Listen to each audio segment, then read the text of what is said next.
The fundamental period of a sine or cosine function is the interval on which the argument ranges from 0 to 2 pi.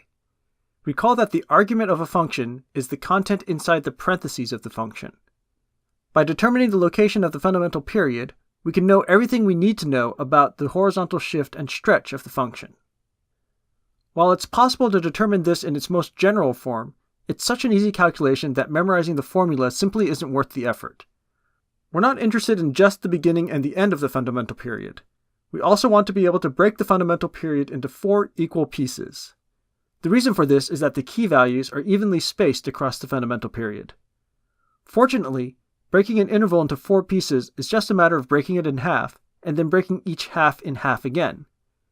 The midpoint of an interval is just the average of the endpoints, so this is a simple calculation to execute.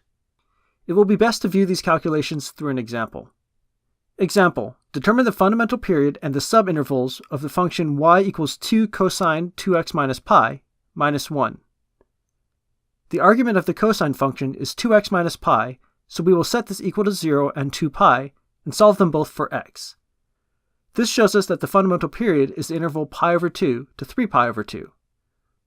We now need to break this interval into 4 equal pieces. We will start by finding the midpoint, which is the sum of the endpoints divided by 2. Then we can find the midpoints of each of these new intervals by averaging the endpoints of each one. With practice and experience, you will be able to do this mentally, but it is a good practice to write out these calculations completely, at least for the first several times. These values will be very important for helping us to graph the functions. However, this will have to wait for a couple more videos.